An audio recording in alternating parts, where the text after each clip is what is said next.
안녕하세요. 저는 서울에 사는 30대 후반 여성입니다. 현재는 남편과 딸 하나, 이렇게 세 식구가 함께 살고 있다가 최근에는 딸아이와 둘이 친정에서 저희 부모님과 지내고 있습니다. 이렇게 이야기하면 뭔가 사연이 있어서 친정으로 아이를 데리고 갔구나 라고 생각하실 텐데 맞습니다. 이렇게 된 데에는 아주 긴 사연이 있어요. 오늘은 그 이야기를 하기 위해서 이곳에 사연을 보내게 되었고 말입니다.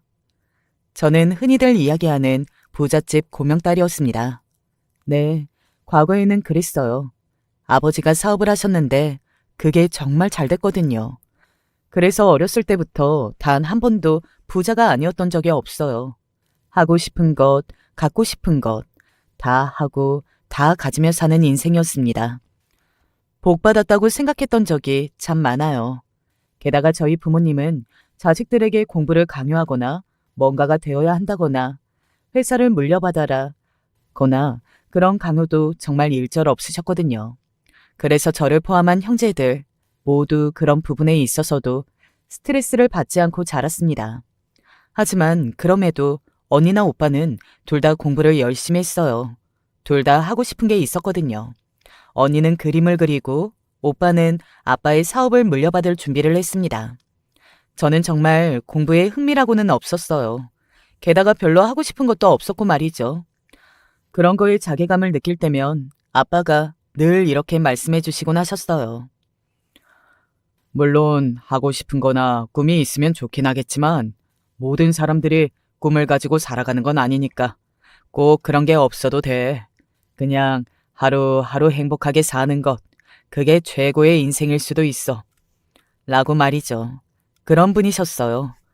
공부에도 별 흥미도 없었고 딱히 하고 싶은 것도 없었던 저는 학교도 그다지 좋지 못한 학교를 나왔습니다. 그리고 졸업하고 나서는 그래도 마냥 놀 수만은 없어 카페도 해보고 수입 옷을 가져다 파는 샵도 운영해봤지만 그것도 영 적성에 맞지는 않았어요. 그러던 와중에 남편을 만났습니다. 남편은 한의사였어요. 부모님이 한의원을 다니시는 걸 참 좋아하셨거든요. 아프면 늘 한의원을 먼저 가실 정도였으니까요. 남편은 그 한의원의 의사였습니다. 흔히들 페이 닥터라고 하죠. 월급쟁이 의사 말입니다. 어느 날 엄마가 그러더군요. 내가 다니는 병원의 한의사가 인물도 참 좋고 어른들한테 너무 예의도 바르고 친절하거든. 딱 사위 삼고 싶더라. 그리고 어쩐 일인지 아빠도 거들었어요. 그 잘생긴 의사 선생님, 인상 참 좋긴 하더라. 원래 아빠는 그런 칭찬에 인색하시는 분이셨거든요. 그 당시에 제가 30을 넘기고 저희 부모님도 하루빨리 쟤를 시집 보내야 하는데 라는 생각을 조금 하실 때였던 것 같아요. 언니도 오빠도 다 갔는데 저만 누굴 만난다고 하는 말도 없이 매일 집에 붙어 있었으니까 말이죠. 그래서 어느 날 제가 다리를 삐었을 때 왜인지 모르게 상당히 반가워하시는 얼굴로 저를 끌고 그 한의원으로 가셨습니다. 남편과 저는 그렇게 처음 만났어요. 저희 부모님이 노골적으로 저와 남편을 엮으려고 하시는 그 모습에 제가 민망해서 얼굴이 붉어졌었고 당시의 남편은 괜찮다며 이런 일이 종종 있으니 너무 부끄러워하지 않으셔도 된다고 이야기해 줬습니다. 부모님의 말처럼 엄청나게 인물이 좋거나 한 건 아니었어요. 솔직히 이야기하면 인물은 평범했습니다. 키는 좀 컸지만요. 그런데 그 서글서글한 인상과 말투가 딱 어르신들이 좋아할 분위기이긴 했어요. 왜 부모님이 사이 삼고 싶다고 한 건지 알 것 같은 그런 인상이요. 그 이후로 다리를 삐었다는 핑계로 엄마 손에 이끌려 몇 번을 더 병원에 갔었고 그게 인연이 되어 남편과 저는 지금 결혼을 한 부부가 되었습니다. 모든 게 다 순탄했어요. 남편과 만난 지 얼마 되지 않아 결혼 이야기가 나왔고 우리 집은 당연히 대찬성이었고요. 남편의 집안에서도 저를 굉장히 마음에 들어 하셨습니다. 솔직히 이야기하면 우리 집이 굉장히 부자였으니 딱히 반대할 이유가 없죠 뭐. 시어머니와 시누이는 노골적으로 병원이라도 하나 해주는 거 아니냐 그런 말도 아무렇지 않게 했는데요. 뭘 그리고 저희 아빠도 아마 그 일이 없었으면 남편에게 병원 정도는 아무렇지 않게 해줬을 겁니다. 하지만 그 일이 생겨버렸어요.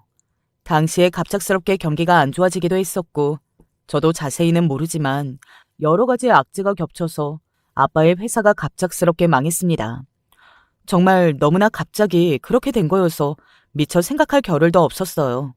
그나마 그 상황에서도 다행이라 할 만한 점은 원래 사업을 하다가 망하면 빚더미에 앉게 돼서 이러지도 못하고 저러지도 못하게 되는 경우가 많은데 저희 집은 그 정도는 아니었다는 점이었어요. 물론 그럼에도 예전처럼 부자는 절대 아니었습니다. 그냥 서울에 겨우 엄마와 아빠가 살 수 있는 작은 아파트 하나와 아껴 쓰면 그래도 남에게 손은 벌리지 않아도 되는 노후 자금 정도였습니다. 그러니까 자식들에게 물려줄 재산 같은 건 하나도 없어지게 된 거죠. 사실 슬프긴 했어요. 그런 상황에서 슬퍼하지도 않는다는 건 불가능한 일일 겁니다. 무엇보다 아빠가 힘들어하시는 걸 보는 게 제일 힘들었고 말이죠. 하지만 그나마도 얼마 가지 않았습니다. 더 힘든 일이 생겼거든요. 바로 저희 시댁 식구들의 변화였습니다. 정말 노골적으로 달라졌어요. 원래는 저를 굉장히 예뻐라 하셨거든요. 특히 시어머니가 말이죠. 그게 저희 집 돈 때문이라는 것을 모르는 건 아니었지만 그래도 저는 편했어요. 저에게 아무 일도 시키지 않고 무슨 잔소리도 하지 않고 공주 대접해주는 게 말입니다. 그런데 아빠의 사업이 망하고 처음 시댁 식구들을 봤을 때의 일입니다. 예, 너 가만히 앉아서 뭐하니? 저는 원래 집안일이라는 걸 제대로 해본 적이 없었어요. 물론 결혼을 하고 나서는 하나둘 배우기 시작해서 남편이 출근하고 집에 혼자 있는 시간에는 청소나 빨래, 요리 같은 것들도 하나둘 하긴 했지만 그래도 능숙하지는 못했습니다. 그리고 시댁에 가면 정말 저는 소파에서 일어나지도 못하게 하셨었거든요. 방금 전에 이야기했던 것처럼 저는 완전히 시댁에서 공주님 대접을 받았으니까요. 그래서 그날도 안 하겠다는 게 아니라 솔직히는 어디서부터 뭘 해야 할지 몰라서 멀뚱히 앉아 있었어요. 저라고 상황이 이렇게 바뀌었는데 왜 눈치가 안 보였겠습니까? 게다가 시댁에서는 저희 집 재산 때문에 저한테 더 잘해줬다는 걸 뻔히 알고 있었는데 말입니다. 네? 제가 날카로운 시어머니의 말투에 놀라 되물었습니다. 그랬더니 시어머니는 저를 보며 비웃더군요. 그런 시어머니의 얼굴은 처음 보는 얼굴이었습니다. 네가 아직도 공주인 줄 아니 너는? 그렇게 생각해 본 적 없었습니다. 그냥 저는 어디서부터 뭘 해야 할지 잘 몰랐을 뿐이었어요. 물론 알아서 척척하면 좋았겠지만 말이죠. 시어머니의 노골적인 발언들은 계속 되었어요. 이 정도면 이건 사기 결혼인 건데. 어머니, 내가 뭐 틀린 말 했니? 집에 그렇게 돈이 많다고 한의원 하나는 떡 차려줄 것처럼 그러더니 지금 결혼하고 얼마 되지도 않았는데 그렇게 사업이 망해? 원래 망할 거였는데 그 전에 딸내미 시집 잘 보내고 싶어서 안 그런 척 사기친 거지. 알게 뭐야? 어? 아니라고. 우리 부모님은 그런 사람들이 아니라고 소리라도 지르고 반박하고 싶었지만 당시에는 그 누구의 잘못도 아닌 일에 제가 어딘가 죄송한 마음을 가지고 있었던 것 같아요. 죄인도 아닌데 마치 죄를 지은 사람처럼 고개만 푹 숙이고 있었습니다. 어서 일어나서 밥 안 해? 저는 그 소리에 놀라서 벌떡 일어났어요. 그리고 그날 정말 정신없이 일했습니다. 물론 정신도 없고 익숙한 일도 아니었기 때문에 실수는 굉장히 많았고 그때마다 욕이라는 욕은 다 얻어먹었지만 말이죠. 그렇게 폭풍 같은 하루를 보내고 집으로 돌아온 뒤 굉장히 불안한 생각이 들었습니다. 이건 어쩌면 시작에 불과할 거라고 말이죠. 그리고 그 예감은 곧 현실이 되었습니다. 시어머니는 자기 막내 아들이 사기 결혼을 당했다고 생각했어요. 저희 집 부모님이 집이 망한 걸 알고 있었는데 그 전에 돈이 있는 척 좋은 조건의 집으로 시집을 보낼 수 있을 때 빨리 해치운 거라고 말이죠. 그래서 저를 더 악독하게 괴롭혔습니다. 너는 할 줄 아는 것도 없고 이제 해줄 것도 없고 네 쓰임새는 아무것도 없어. 그러니까 죽었다고 생각하고 내가 하라는 대로 하고 살아. 그게 그나마 네가 쓰일 곳이니까. 알겠니? 그 이후로 시시때때로 저를 불러내 일을 시켰습니다. 그냥 짐 심부름 같은 건 아무것도 아니었고요. 하루는 일부러 저를 본인 지인 집에 데리고 가서 하루 종일 일을 시킨 적도 있어요. 그 지인이 되려 민망했습니다. 남의 집 며느리가 자신의 집에서 음식을 하고 있는데 당연히 그런 감정이 들었겠죠. 쟤는 저런 거 해도 돼. 그러니까 미안해할 필요도 신경 쓸 필요도 없어. 라고 시어머니가 말하더군요. 그때 확실히 체감했습니다. 저는 이 집에서 며느리가 아니라 하녀이자 몸종이었어요. 부리고 다니면서 쓰이는 사람 말입니다. 그리고 시어머니가 저를 그렇게 대하니 자연히 시누이도 저를 그렇게 대하기 시작했고 손이 동서들인 형님들도 마찬가지였습니다. 저 좀 학교에 데려다 주세요. 제가요? 어차피 집에서 아무것도 안 하고 놀잖아요. 시누이 등하교 시켜주는 게 뭐 힘든 일도 아니고. 그나마 운전이라도 해서 다행이라고 해야 하나? 쓸모가 그래도 있어진 거니까. 대학생인 시누이가 저를 향해 그렇게 이야기했을 때는 어안이 벙벙한 기분이 들었습니다. 그래서 처음으로 남편에게 이야기했던 것 같아요. 하지만 남편의 반응도 충격적이었습니다. 그거 어려운 일도 아니잖아. 당신도 당신을 필요로 해주는 사람이 있으면 좋은 거 아니야? 집에 있느니 드라이브 한다고 생각하고 좀 데워다 줘. 그게 뭐 힘든 일이냐며 그 정도 못하냐며 되려 저를 탓하는 듯한 말에 정말 끝났다고 생각했어요. 아, 이 집에는 더 이상 내 편은 아무도 없구나. 나는 정말 이제 이 집에서 하녀, 몸종 같은 사람이지 동등한 처지가 아니구나 하는 생각이 들면서 이혼을 해야겠다 생각했습니다. 솔직히 부모님 사업이 망하면서 할 줄 아는 것도 없는 제가 한이 살아 돈도 잘 버는 남편과 이혼하고 다시 친정으로 들어가는 게 부담스럽고 또 부모님께 죄송한 마음도 들었거든요. 게다가 부모님도 집이 망하는 바람에 저뿐만이 아니라 언니의 남편, 오빠의 부인, 그러니까 형부와 새언니 눈치까지 보고 있는 마당에 저까지 속을 썩여드리고 싶지 않아서 꾹 참은 거였는데 여기 계속 이러고 살다가는 제가 화병으로 먼저 죽을 것 같다는 생각이 들었습니다. 그래서 이혼을 해야겠다고 생각했어요. 그때 임신했다는 사실을 알게 되었습니다. 정말이지 어떻게 그런 타이밍이 다 있을까 싶어요. 지울 수는 없었습니다. 그리고 혼자 나가서 키울 자신도 없었어요. 아이를 키우면 돈이 한두 푼 드는 것도 아니었고 저희 친정 부모님께 그런 부담까지 지어드릴 수는 없었습니다. 그것까지는 할 수는 없겠더라고요. 그래서 이혼을 결심했던 마음을 다시 삼켰습니다. 그리고 딸아이를 낳았어요. 임신하고 아이를 낳는 동안에는 그래도 그 전보다는 나았던 것 같아요. 남편이 자신의 아이가 혹여나 어떻게 될까봐 중간에서 조금 편을 들어준 것도 있었고 말이죠. 하지만 몸을 풀고 얼마 지나지 않아 다시 그 고행은 시작되었습니다. 언제까지 그러고 쳐누워 있을 거냐? 예전에는 몸 푼 다음 날부터 밭에 나가서 일하고 그랬는데 하여간 호강에 겨웠지 겨웠어. 나와서 대청소 좀 해. 저는 아이를 낳고 2달 정도 지나서부터 다시 시어머니와 시누이 그리고 동서들의 시집살이에 시달려야 했어요. 온 집안일은 다 제 몫이었습니다. 나 김치 좀 담궈줘. 사 먹는 건 조미료 맛이 너무 많이 나서 집김치가 먹고 싶네. 아, 하는 김에 나 물김치도? 그러면서 돈봉투를 던져주듯 주더군요. 마치 적선을 하듯 말이죠. 하기 싫다, 못하겠다, 뭐 그런 의견 따위는 낼 수도 없었습니다. 조금이라도 그런 티를 내면 바로 시어머니의 불호령이 날아 들어왔거든요. 네가 이 집에서 그나마 쓸모있는 인간 대접받는 길은 이것밖에 없다는 거 몰라? 너는 왜 이렇게 주제를 계속 모르니? 더 이상 너네 집은 예전 같지 않다는 걸 이제는 받아들여야지 않니?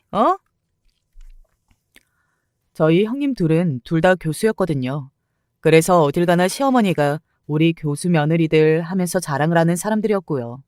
당연히 그런 예쁜 며느리 둘의 말을 제가 거스르는 걸 볼 수 없으셨던 겁니다. 저는 졸지에 교수 형님 2사람의 뒷바라지까지 해야 하는 상태가 된 거였어요.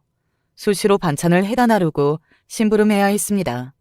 아이를 두고 나갈 수도 그렇다고 아무것도 없는 저희 친정에 아이를 데리고 갈 수도 없는 상황에서 저는 이러지도 저러지도 못한 채 그렇게 하루하루 견디듯 살았습니다. 맞아요. 말 그대로 그건 견디는 것이었습니다. 정말 고통스러웠으니까요. 무엇보다 가장 고통스러웠던 건 그 누구도 제 편은 없다는 사실이었습니다. 남편조차도 말이죠. 남편은 제가 시어머니에게 그런 대접을 받는 걸 늘 눈으로 직접 보면서도 입 한 번 열지 않았어요. 그게 당연한 것처럼 굴었죠. 그래서 알았습니다. 남편도 우리 집 돈 때문에 나랑 결혼한 거구나. 그리고 이제는 그 돈이 사라졌기 때문에 내가 미운 거구나 하고 말이죠. 친정에도 이야기하지 못했어요. 안 그래도 속상한 일이 많은 부모님에게 제 이야기까지 더하고 싶지 않았으니까요. 그렇게 1년, 2년이 지났습니다. 인간은 적응의 동물이라고들 하잖아요.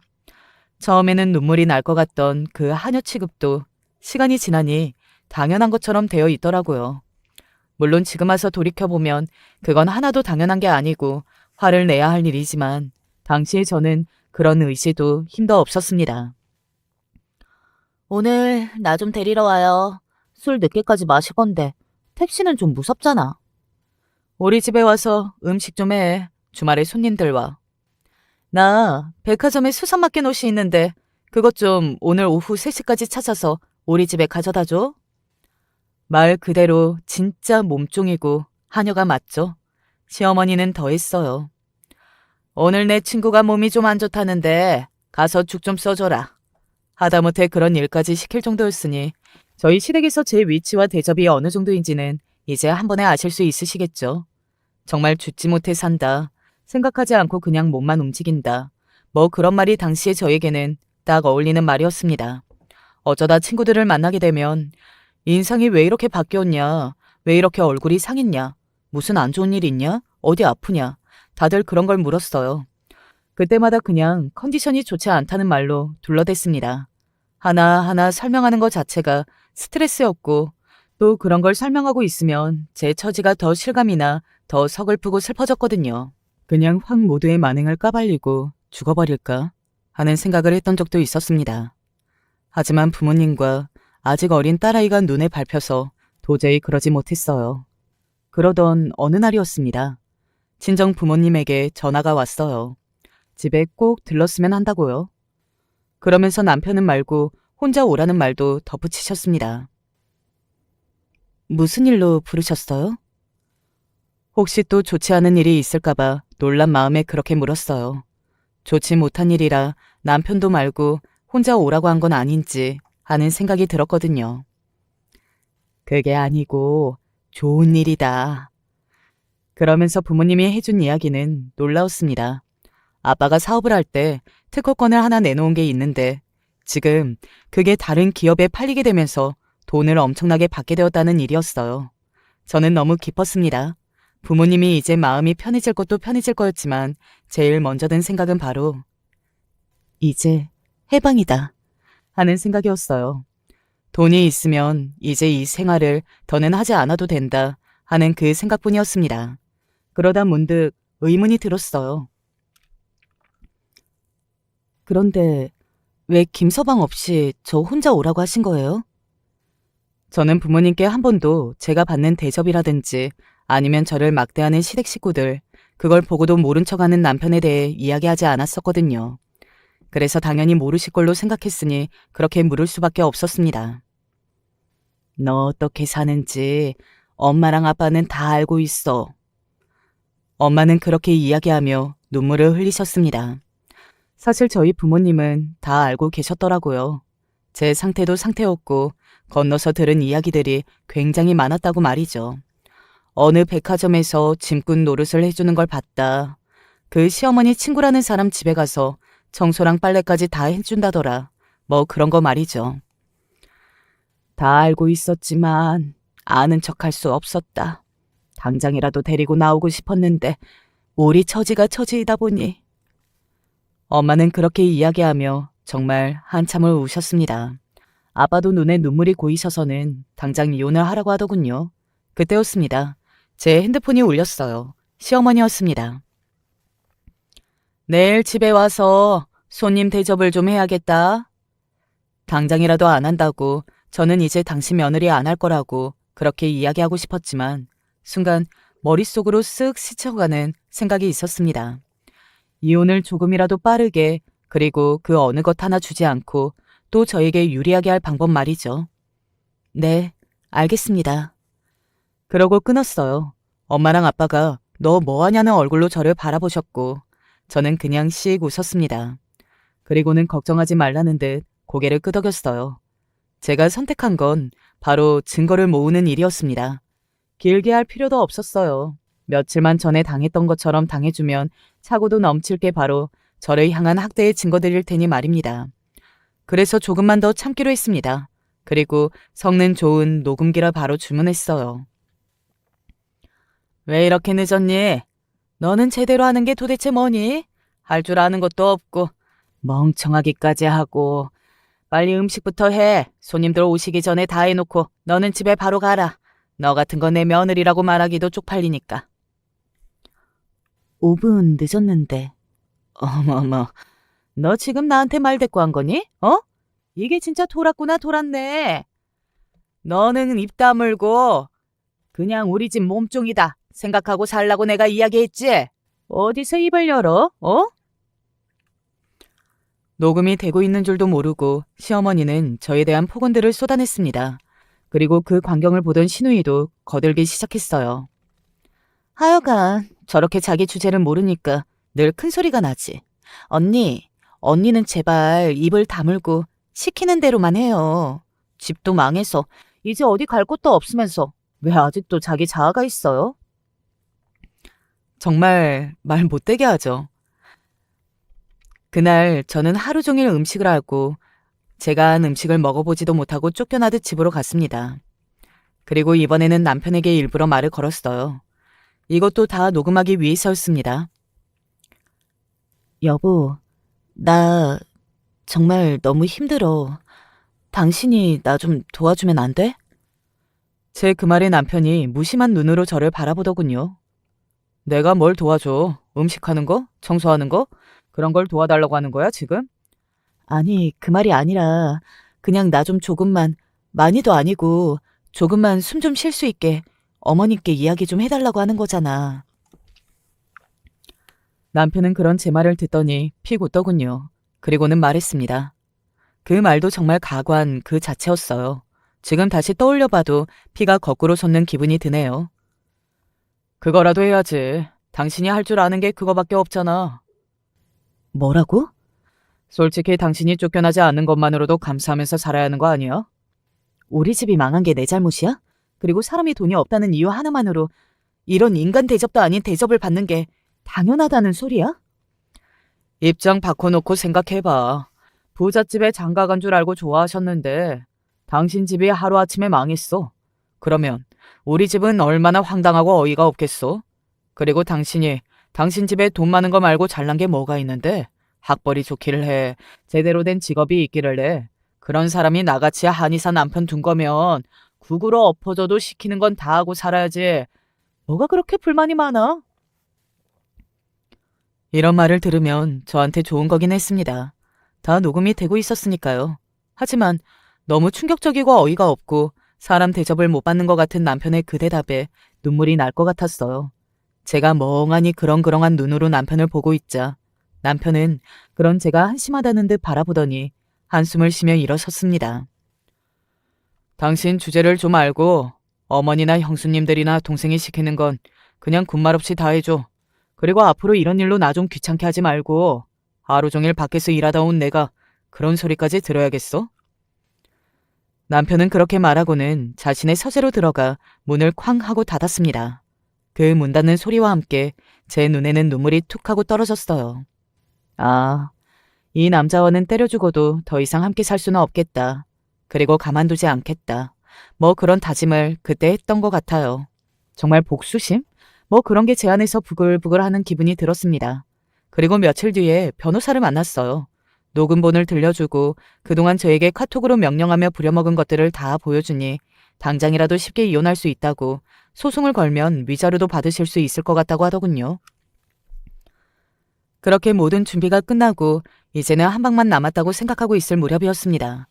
이 모든 걸 터뜨리고 다 끝날 날만 기다리고 있었어요. 가족 모임을 한다고 저를 또 부르더군요. 저녁을 차리라고 말이죠. 그래, 그날로 하자. 그렇게 생각했습니다. 그날도 온갖 구박이라는 구박은 다 받으며 하루 종일 음식을 했습니다. 당연히 그 모든 대화 내용도 녹음을 다 하고 있었고 말이죠. 그렇게 한참 밥을 먹는데 시어머니가 말을 꺼내시더군요. 며느리들이랑 해외여행을 좀 다녀올까 해요. 언제? 어디로? 다음 달 말 때쯤? 일본으로 온천여행을 좀 다녀올까 봐요. 몸도 영 찌뿌둥하고. 일본 온천여행이라 좋지. 저는 솔직히 그냥 속이 갑갑했거든요. 일본이고 뭐고 거기 가면 또 제가 하루 종일 짐꾼 노릇을 할 게 뻔했으니까요. 그런데 따라가는 게 문제가 아니었더라고요. 그들은 애초에 저와 함께 갈 생각이 없었습니다. 어떻게 보면 당연한 거겠네요. 저는 그 집안에서 며느리 취급을 받지 못하고 있는 사람이었으니까요. 그저 그들의 일꾼이었을 뿐 말입니다. 막내, 너는 그때 집에서 아버님 밥 좀 챙겨드려라. 네? 저는 안 가나요? 가고 싶어서 물어본 게 아니었어요. 저로서도 시어머니와 형님들 쫓아다니면서 짐꾼 노릇을 하느니 시아버지 밥을 챙겨드리는 게 훨씬 나았으니까요. 하지만 시어머니는 제가 그곳에 따라가고 싶어서 그렇게 물어보는 줄 아셨던 모양이었나 봅니다. 저를 보고 비웃듯 웃으시더니 말씀하시더군요. 왜? 따라오려고 했니? 아니요, 그게 아니고. 너는 늘 일깨워줘도 이렇게 네 주제를 모른다. 네가 우리 집에서 며느리긴 하니? 네가 생각하기에는 그런 것 같아? 순간 울컥하더군요. 물론 아무도 저를 이 집안의 며느리라고 생각하지 않다는 것은 이미 알고 있었습니다. 그런데 그런 말을 직접적으로 듣게 되는 건 또 다르잖아요. 저도 며느리잖아요. 제 그 말에 시어머니는 그런 제가 우습다는 듯 웃기 시작하셨습니다. 할 수만 있다면 녹음뿐만이 아니라 그 얼굴도 녹화하고 싶었어요. 이게 또 이렇게 주제를 모르고 나대는구나, 어? 내가 그동안 네 주제를 알라고 행동으로 보여준 게 많은데 이렇게 더럽게 눈치도 없고 그래서 너 같은 걸 누가 데려가겠니? 너희 집 돈이 아니면 말이야. 그런데 이제 그 돈도 없으니 이렇게 쓸모라고는 없는 그냥 눈치 없는 애가 된 거지. 제가 가만히 그 말을 들었어요. 뭐 이제 그 집을 떠날 생각을 했고 그동안 알고 있었던 사실이라 괜찮을 줄 알았는데 막상 또 들으니 상처가 되기는 하더라고요. 나는 어디 가서 너 며느리라고도 안 하고 그냥 우리 집에서 일하는 사람이라고 하고 다니거든. 그리고 여기 네 동서들도 시누이도 다 그렇게 이야기하고 다녀. 그게 딱 네가 우리 집에 할 수 있는 역할이야. 알겠니? 아무리 그래도 말씀이 너무 심하신 거 아니에요? 제 그 말에 모두가 놀랐습니다. 제가 말대꾸 같은 걸 하는 건 아마 처음 본 걸 테니까 말이죠. 다들 한마디씩 거들기 시작했어요. 물론 제가 아니라 시어머니를 말이죠. 어머머, 그럼 우리랑 같은 대접을 받을 생각을 했다는 거야? 막내 동서, 너무 주제를 모르는 거 아니야? 어머니, 이래서 못 배운 사람들은 더 세게 가르쳐야 한다니까요. 그렇게 해도 이렇게 못 알아듣잖아요. 우리가 안 쫓아내는 것만으로도 다행이라 생각해야지 정말. 당신 입 다물어. 나중에 집에 가서 이야기해. 어머니한테 무슨 말 됐고요. 그리고 시어머니가 마지막으로 소리를 질렀어요. 교수 동서들이랑 집에서 노는 버러지 같은 너랑 같을 걸로 생각한 게 너무 괘씸하구나. 시어머니는 그렇게 소리를 지르며 저에게 다가와 제 머리를 한 대 퍽 하고 쳤어요. 이렇게 직접적으로 맞은 건 처음이라 저도 확 열이 받더라고요. 지금 저 머리 때리신 거예요?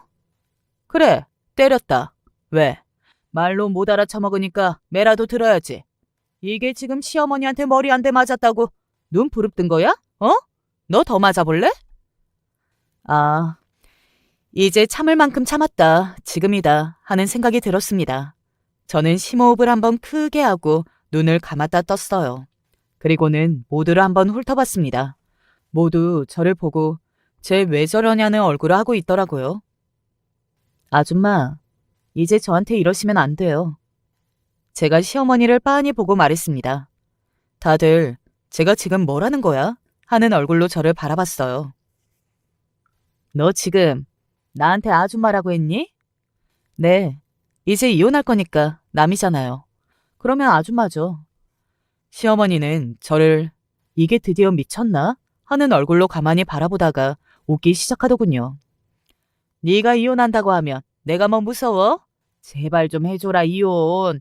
우리 아들은 지금 세장가 들어도 너 같은 것보다는 훨씬 좋은 조건의 며느리 드릴 수 있으니까 어?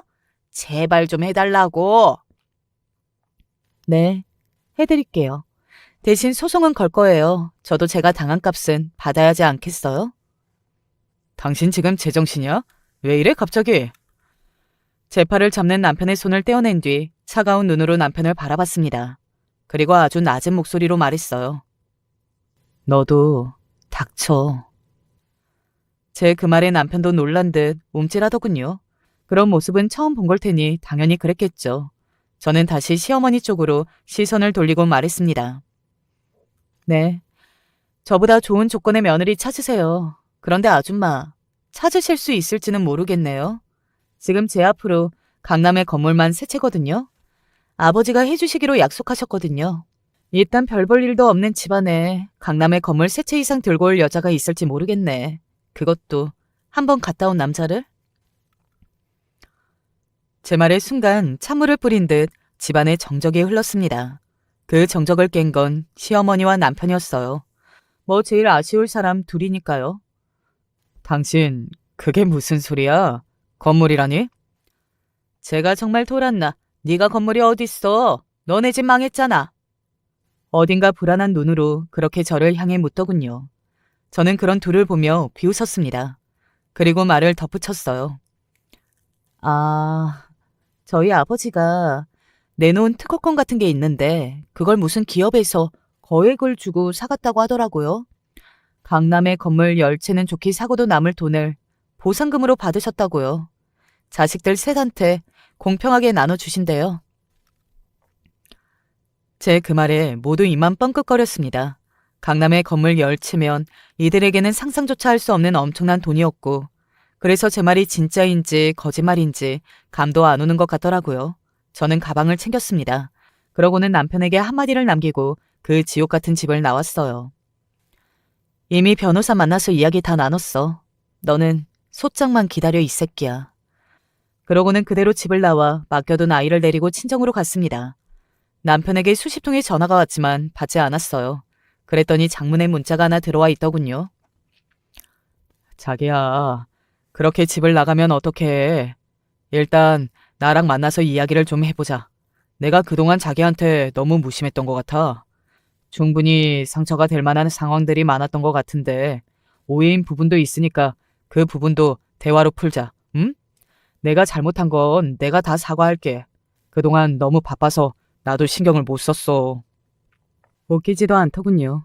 고작 그 정도의 말로 제가 마음을 조금이라도 돌릴 걸로 생각하는 것도 그랬고 돈이 있다고 하니 또 180도 바뀐 태도도 그랬습니다. 당연히 답장은 하지 않았어요.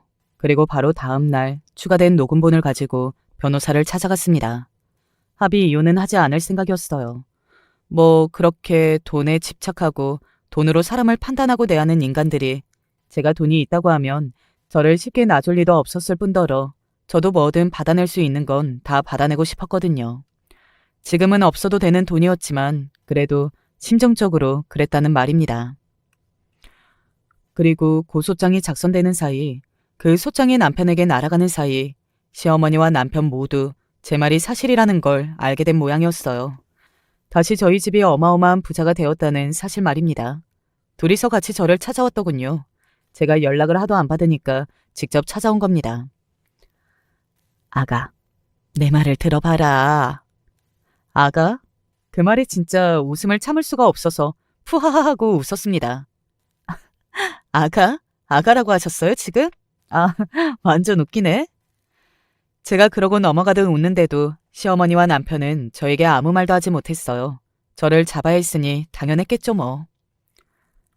당신이 그동안 상처받았던 거 다 알아. 나한테 만회할 기회를 좀 줘. 생각해보니 우리가 해도 너무 하긴 했더구나.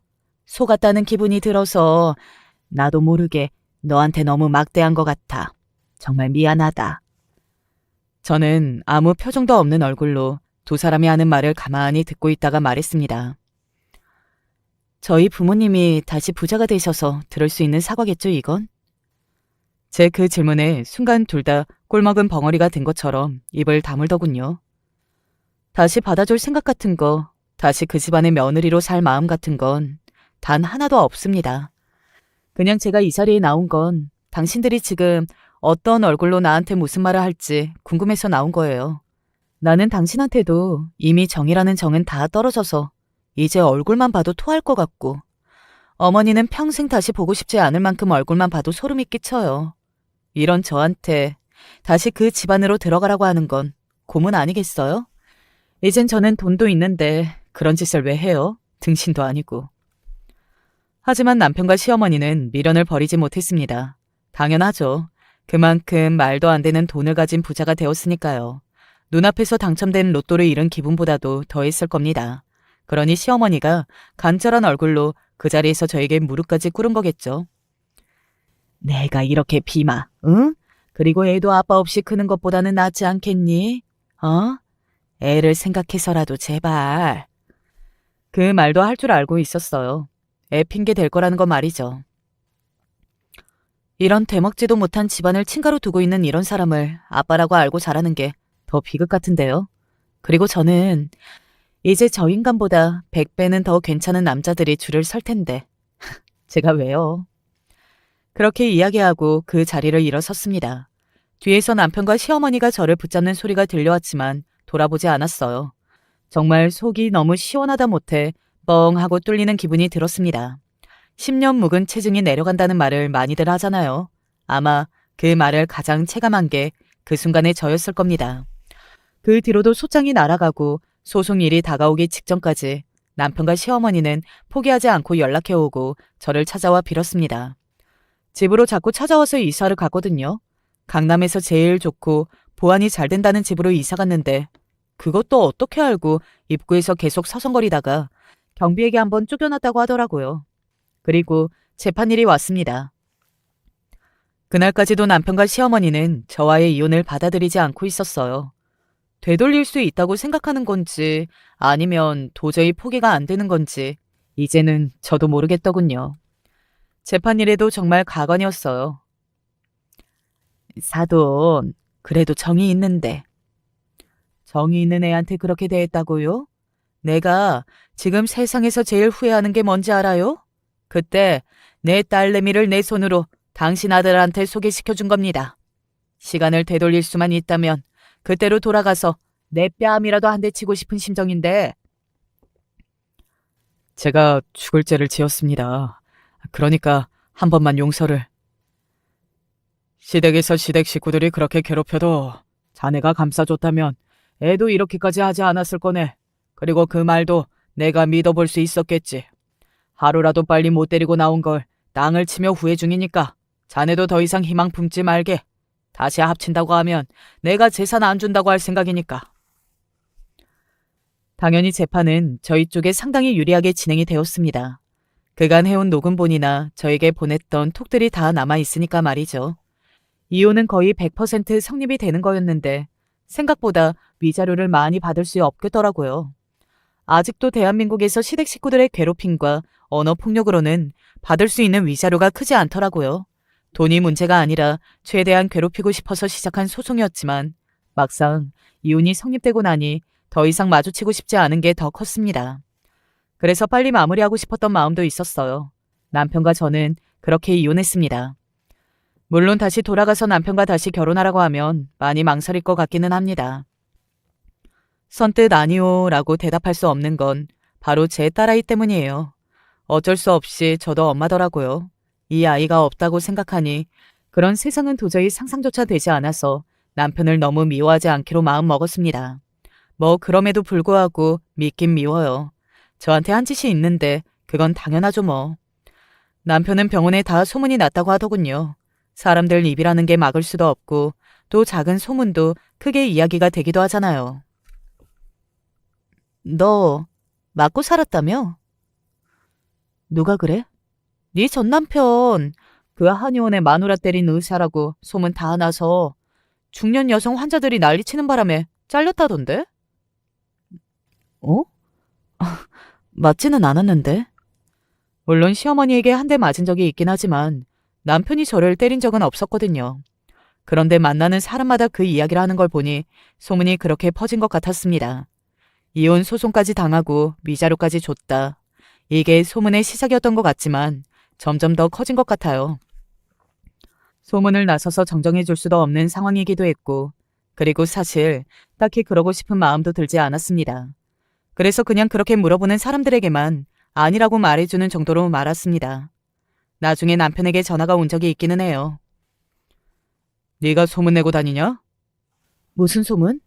내가 너 때렸다는 소문. 내가 언제 너를 때렸어?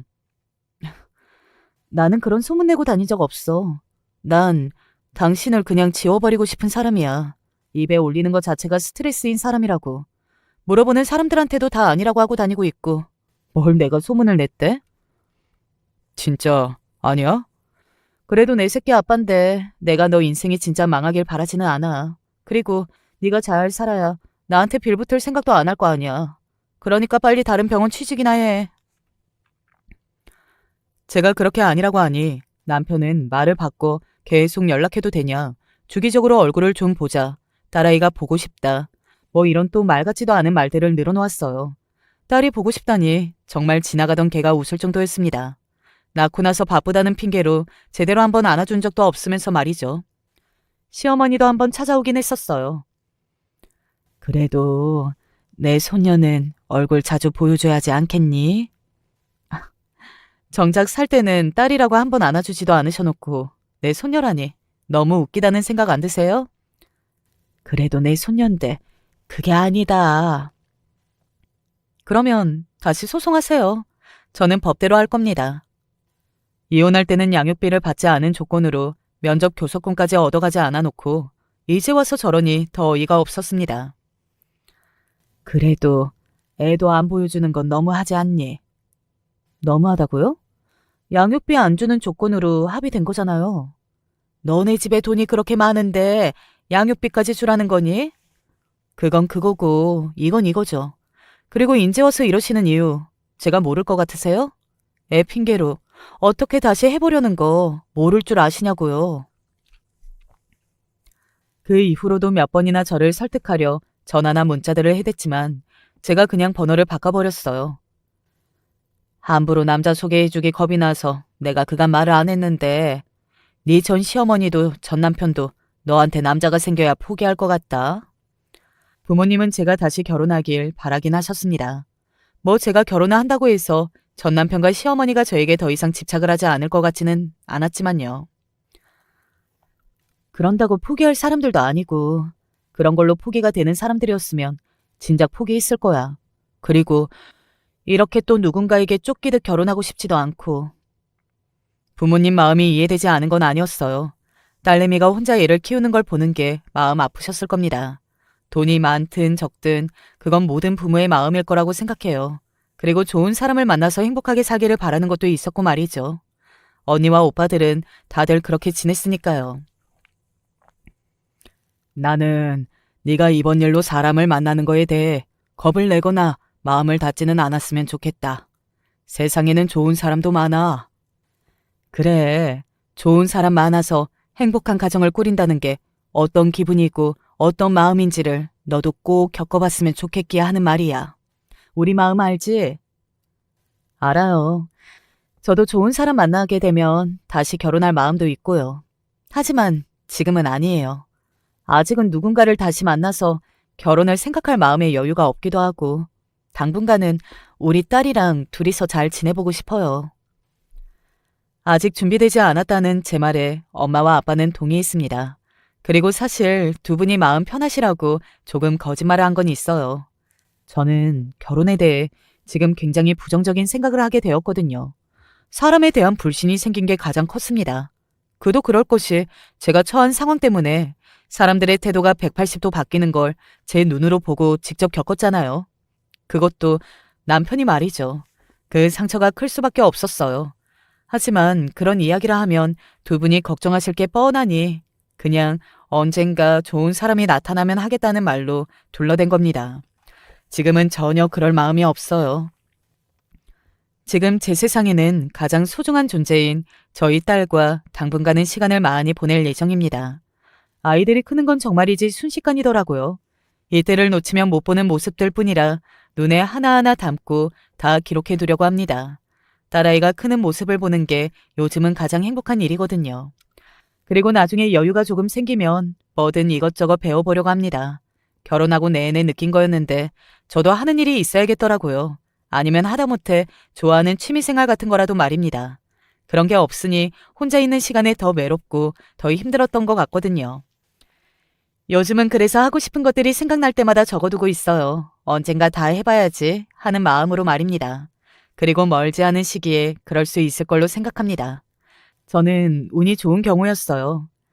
아빠가 다시 잘 되는 바람에 경제적인 부분은 생각하지 않고 이혼하게 된 거니까 말입니다. 그렇지 않았으면 아직 그러고 버티고 있었을지도 모를 일이죠. 생각만 해도 너무 끔찍하지만요. 그래서 되도록 좋은 마음을 가지고 살아가려 하고 있어요. 그래야 저도 편하고 말이죠. 누군가를 미워하는 것만으로도 스트레스를 받잖아요.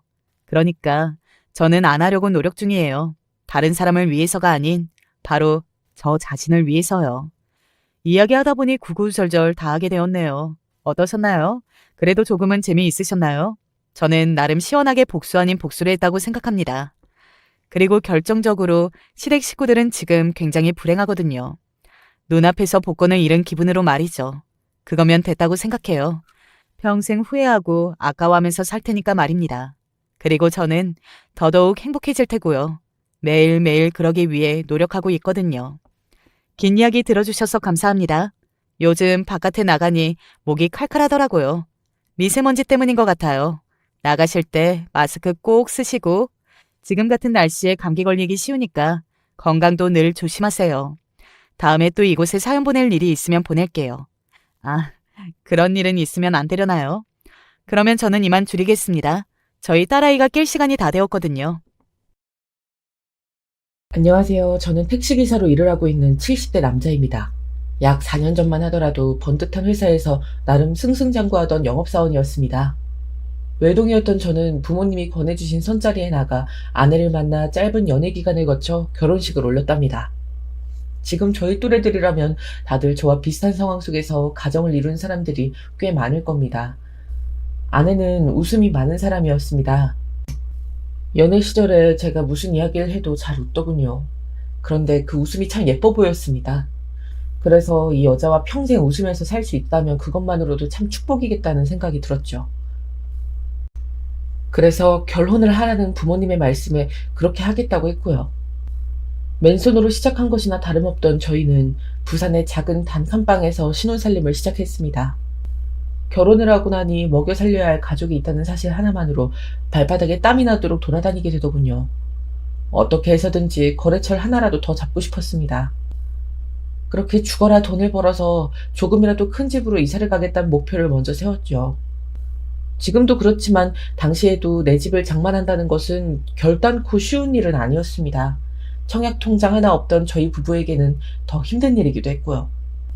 그 사이에 저희 부부 사이에는 기다리던 아이 소식이 들려왔답니다.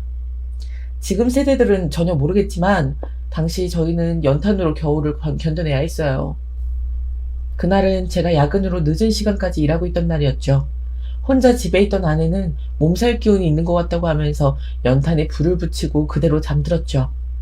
그런데 그날따라 불을 떼는 곳에 문제가 생긴 것인지 연탄가스가 고스란히 방으로 흘러들어갔더라고요. 다행히 주인집에서 눈치를 채고 아내를 응급실로 보내준 덕분에 겨우 목숨을 건질 수 있었답니다. 그런데 그 병원에서 아내에게 산부인과 진료를 받아보라고 권하더라고요. 저와 아내는 영문도 모르고 산부인과로 갔죠.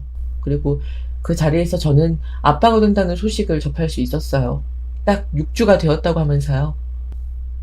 그렇게 얻은 첫 아이가 바로 영준이랍니다. 3.8kg으로 태어난 아들은 저를 꼭 닮은 얼굴을 하고 있었어요. 저희 부부는 임신 초기에 연탄가스로 인해 큰일이 있을 뻔했기 때문에 혹시나 아이가 나쁜 영향을 받았으면 어떻게 하나 걱정을 태산같이 했지만 다행스럽게도 아들은 건강하게 자라주었답니다. 비록 일이 많아 늘 야근에 주말도 없이 출근을 해야 했지만 아들과 아내의 잠든 모습을 보고 있노라면 힘들다는 생각이 전혀 들지 않았죠. 물론 첫 걸음을 떼는 순간도, 아빠라는 말을 처음 한 순간도 제가 놓친 것들은 많았어요. 당연히 아쉬웠죠. 아들이 조금만 천천히 자라주면 좋겠다는 생각을 한 적도 있었고요. 그래도 제가 버틸 수 있었던 것은 딱 하나, 우리 가족들이 좀 더 나은 미래를 꿈꿀 수 있다는 것, 그것이 제 원동력이었습니다. 시간은 정말 바람같이 흘러 첫 애가 4살이 되었을 때 아내가 둘째를 임신하게 되었어요. 주변에서는 첫째가 동생을 질투하는 일들이 많다고 하더라고요. 그래서 내심 걱정을 했는데 아들은 오히려 빨리 만났으면 좋겠다고 말하며 언제 동생을 볼 수 있냐고 보채기까지 했답니다. 아들은 점점 불러가는 아내의 배를 쓰다듬어주면서 매일같이 동생을 부르며 태어나길 기다렸죠. 그렇게 겨울을 보내고 아들이 5살이 되던 봄, 아내는 어여쁜 딸을 낳았답니다. 무척이나 축복받을 순간이지만 그와 동시에 저희에게는 최악의 계절이 다가오고 있었습니다. 그 사건이 일어난 이후 저는 단 한 번도 그날을 잊은 적이 없습니다. 눈만 감으면 그날의 날씨가 어땠는지 생생하게 어제 일처럼 생각이 났죠. 무려 40년이 지난 지금까지도 말합니다. 그날은 무척이나 습하고 더운 여름날이었어요. 영업을 다니면서 사람이 꼭 녹아내릴 것 같다는 생각이 들 정도였죠. 아내는 이제 겨우 100일 지난 딸아이와 함께 유치원으로 아들을 마중 나갔다고 했어요. 무슨 날씨가 이렇게 덥냐고 중얼거리면서 종종 걸음으로 유치원에 도착한 아내는 아무리 기다려도 아들이 나오질 않자 걱정이 되기 시작했다고 합니다. 그래서 유치원으로 들어가 아이를 직접 찾아보았지만 그 어디에도 아들의 모습이 보이질 않았다고 했죠. 불안한 마음에 선생님들에게 아들에 대해 물었지만 거기 계시는 선생님들 그 누구도 아들을 본 적이 없다고 하셨어요. 우리 영준이 못 보셨다뇨? 유치원에서 아이가 없어졌다는 말씀이세요? 분명 집에 갈 시간이라서 가방을 챙겨주고 나가자고 줄까지 서서 밖으로 나갔어요. 어머니 혹시 유치원 차를 탄 것이 아닐까요? 지금까지 한 번도 차를 타고 집에 온 적이 없는데 그게 무슨 소리세요? 아내는 쓰러질 것 같은 얼굴을 하고 아들을 찾기 시작했어요. 유치원에서는 분명 차에 탔을 것이라고 말하며 아내를 진정시켰죠. 하지만 다시 유치원으로 돌아온 차 속에는 아들이 없었습니다. 차량에 탑승했던 선생님도 저희 아들을 본 적이 없다고 말했고요. 그 말에 아내는 그 자리에서 정신을 잃고 쓰러졌고 아이가 사라졌다는 소식은 회사로 전해졌죠. 처음 그 소리를 들었을 땐 저는 무슨 장난이냐며 버럭 소리를 질렀습니다. 절대 그럴 리가 없다고 말이죠. 아들이 사라졌다뇨. 그것도 유치원에서 말입니다. 저는 미친 듯이 회사를 빠져나와 유치원으로 갔습니다. 이미 경찰들이 북적거리더군요. 저는 유치원 원장의 멱살을 잡고는 당장 내 아들을 찾아내라고 소리를 질렀어요. 경찰들은 진정하라고 하시면서 멀리까지 가지 못했을 것이라고 말하며 아들을 찾기 위해 수색을 시작했으니 금방 소식이 올 것이라고 저를 다독였죠. 하지만 온몸을 휘감는 불편한 감각에 경찰의 말이 제 귀엔 조금도 들리지 않았어요. 1분 1초 시간은 하염없이 흘러가고 있었지만 아들을 찾았다는 소식은 어디서도 들리지 않았습니다. 정신을 못 차리고 누워있는 아내와 울다 지쳐 잠든 딸아이를 바라보던 저는 부디 아들이 돌아올 수 있게 해달라고 그동안 믿지도 않던 온갖 신들을 불러가며 초조하게 기다렸죠. 하지만 늦은 시간이 되어도 아들을 찾았다는 소식은 들리지 않았습니다. 그제야 경찰들은 단순 실종을 넘어 유괴가 아닌지 의심하기 시작했어요. 유치원 원장을 포함한 선생님들이 1차 조사 대상이 되었죠. 겨우 정신을 차린 아내는 아들이 유괴가 되었을지도 모른다는 소리에 다시 의식을 잃었고 결국 병원에 실려갔습니다. 저는 경찰을 붙들고 제발 아들을 찾아달라고 빌었고 경찰은 수사 인력을 총동원하고 있다고 말했습니다. 하지만 결국 아들은 일주일이 넘어도 돌아오질 않았어요. 유괴나 실종이나 당시에 정말 많이 말았죠. 실종이라 하기엔 아이가 사라진 모습을 본 사람이 아무도 없었고 유괴라고 하기엔 무언가를 요구하는 추가 연락이 전혀 없었거든요. 피가 바짝바짝 마른다는 소리가 무슨 뜻인지 알 것 같은 기분이 들었죠. 아들과 관련된 소식이 처음 들린 것은 실종된 지 3개월이 지난 시점이었어요. 유치원과 한참 떨어진 곳에서 아들의 가방이 발견이 되었죠. 안엔 아무것도 들어있지 않았습니다. 지금이야 어디든 CCTV가 있어서 추적이 쉽겠지만 당시 그런 것들은 너무나도 귀한 것들이라 제가 살고 있던 동네에선 볼 수가 없었죠. 제 손에 있는 단서라고는 아무것도 들어있지 않은 유치원 가방이 전부였습니다. 날짜가 지날수록 아들을 찾는 경찰의 수가 줄어들기 시작했어요. 저는 일주일에 한 번씩 담당 경찰을 찾아갔지만 늘 사람이 바뀌더군요. 저는 더 이상 이대로 손 놓고 경찰에만 의존하고 있을 수는 없겠다는 생각이 들기 시작했습니다. 저는 회사를 그만두고 직접 아들을 찾아 나서기로 했어요. 그날 이후 말수가 줄어든 아내와 어린 딸을 친정에 맡겨두고 저는 트럭 운전을 하기 시작했습니다. 전국 팔도를 돌아다니면서 아들을 찾을 생각이었죠. 하지만 몇 년이 지나도록 아들을 찾기는커녕 그 흔적조차도 발견할 수 없었습니다. 주변에서는 이제 그만 아들을 포기하고 남은 가족들을 챙겨야 되지 않겠느냐고 말하며 저더러 정신을 차려야 한다고 하는 분들도 있었지만 저는 포기할 수 없었습니다. 어디선가 저와 아내를 기다리며 울고 있진 않을까 걱정이 되었죠. 저는 트럭에 아들을 찾는 전단지를 싣고 다니면서 배달을 완료하고 나면 도시 곳곳에 전단지를 붙였습니다. 가끔 아들을 본 것 같다고 전화라도 오는 날에는 아내와 함께 이틀을 꼬박 돌아다니면서 아들을 찾아다녔죠. 하지만 번번이 그때마다 실패였습니다. 아들과 닮은 사람이면 다행이지 전혀 생뚱맞은 사람을 만나는 일도 있었죠. 장난 전화를 걸어오는 사람들도 많더라고요. 하지만 저나 아내나 장난 전화라고 하더라도 혹시나 아들에 관한 흔적이 조금이라도 발견될 수 있기 때문에 그냥 넘길 수 없었죠.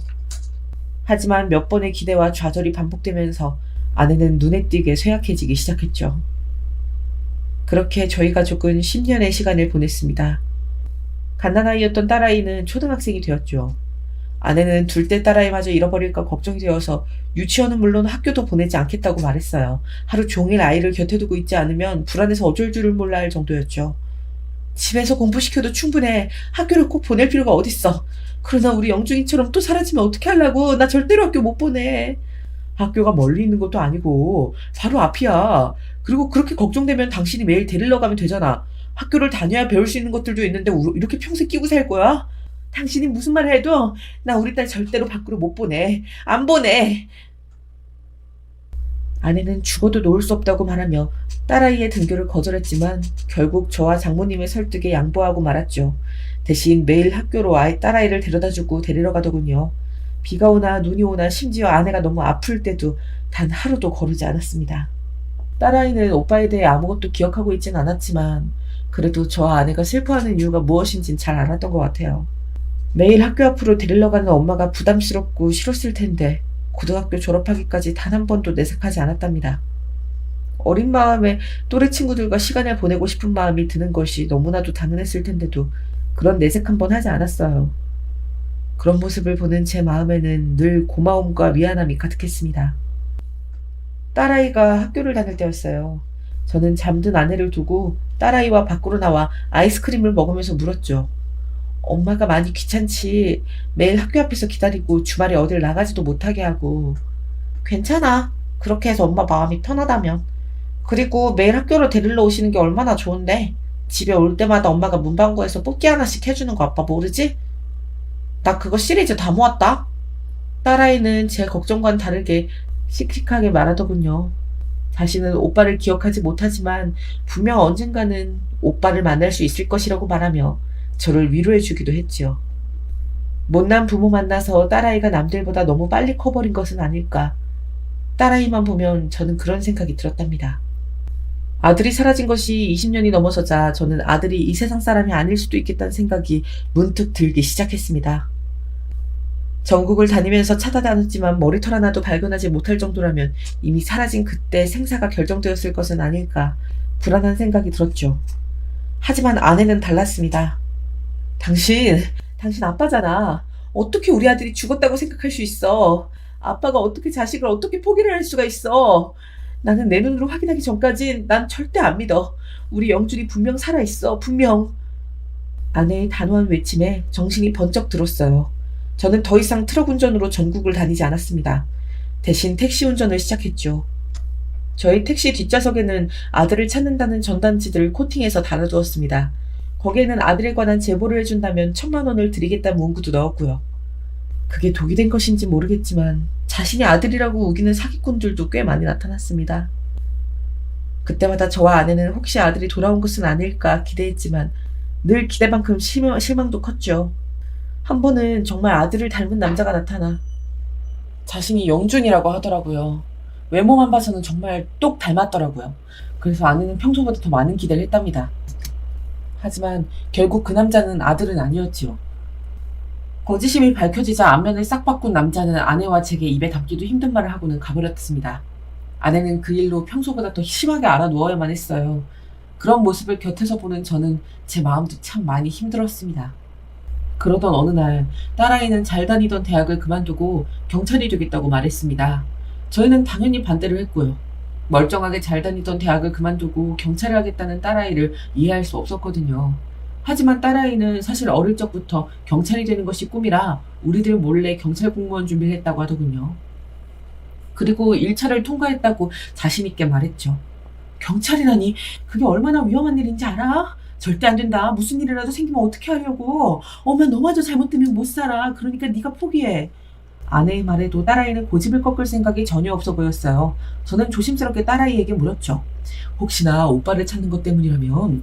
아무런 영향이 없었다고 하면 거짓말이겠죠. 제가 경찰이 되어서 오빠를 찾고 싶다는 마음도 있어요. 하지만 그 무엇보다도 우리 가족처럼 고통을 겪는 사람들의 힘이 되어주고 싶다는 생각이 들어서 지원했어요. 저 진짜 자신 있어요. 아내와 저의 반대에도 딸아이는 자신 있다고 저희 부부를 설득했죠. 결국 마지막까지 반대를 외치던 아내마저도 딸아이의 고집을 꺾지 못했답니다.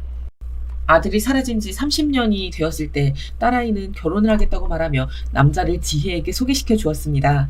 같은 경찰서에서 근무하는 사람이라고 하더니만 참 반듯한 사람이라는 인상을 받았어요. 아내는 딸아이에 이어 사위마저도 경찰이냐며 못마땅한 얼굴을 했지만 저는 사위의 손을 붙들고 우리 가족의 아픈 과거에 대한 이야기를 알고 있느냐고 물었습니다. 다 들었습니다. 오빠를 찾고 있고 꼭 찾을 생각이라고 말이죠. 저도 도움이 될 수 있다면 무엇이든 하겠습니다. 분명 형님은 살아계실 겁니다. 그렇게 말해줘서 고맙네. 우리 딸 사라진 오빠 찾는다고 정신 팔린 부모 아래에서 정말 사고 한 번 친 적이 없이 묵묵하게 곁을 지켜준 고마운 아이라네. 늘 미안한 마음을 갖고 있지. 그런 우리 딸 잘 부탁하네. 제 말에 고개를 돌리고 있던 아내도 결국은 눈물을 떨구며 딸아이 잘 부탁한단 말을 건넸어요. 늘 햇살 같기만 하던 딸아이의 눈에서도 눈물이 흘러내렸고요. 그렇게 세월은 흘러 결국 아들이 사라진 지 40년이 되었습니다. 저희 가족들은 아직도 아들의 소식을 기다리고 있었어요. 하루는 딸아이가 제게 장기 실종자 유전 등록 제도라는 것이 있다고 말하면서 유전자 정보를 등록시켜두면 장기 실종자들 속에서 아들을 찾을 수도 있단 말을 하더라고요. 그런 제도가 있다는 것을 처음 알았던 저희 부부는 딸아이의 안내대로 바로 등록을 하러 갔답니다. 실제로 이 제도를 통해서 자식과 만났다는 사람들도 있더라고요. 저희는 혹시 우리도 아들을 찾을 수 있지 않을까 하는 기대감에 부풀어 올랐어요. 그리고 진짜 그런 날이 오더군요. 코로나로 연말에도 길이 사람들이 많이 없던 겨울밤이었습니다. 몇 년 전만 하더라도 송년회니 신년회니 하면서 가게들마다 사람들이 가득했을 텐데 이제는 그랬던 적이 있나 싶을 정도로 길엔 사람이 없었습니다. 오늘은 손님도 별로 없는데 일찍 들어갈까 고민하던 찰나 멀리서 택시를 향해 손을 흔드는 남자의 모습이 보였죠. 술이 꽤나 많이 취한 모습이었습니다. 제 앞을 가던 택시들은 그런 손님을 무시하고 지나치더군요. 술에 취한 손님들 대부분은 진상이 많았고 심한 날에는 차 안을 엉망으로 만들어 세차비도 내키지 않았습니다.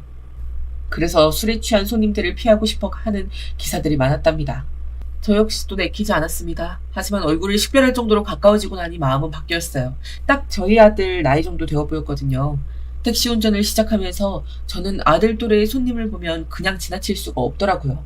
그래서 술에 잔뜩 취했다는 것을 알면서도 그 앞에 차를 세웠습니다.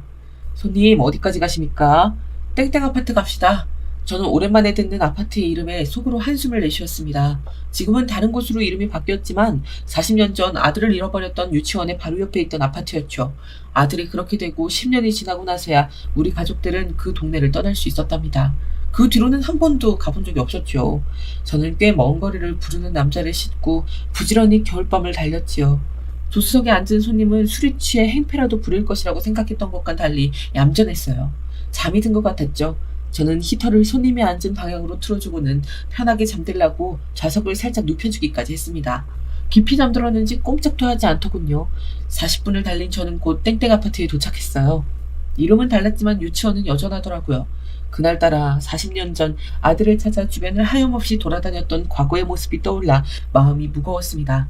저는 무거운 기분을 떨쳐내기 위해서 머리를 흔들고는 조심스럽게 손님을 깨웠습니다. 몇 번을 흔들어도 미동도 없이 잠든 손님을 조금 큰 목소리로 부르자 눈을 비비며 일어났죠.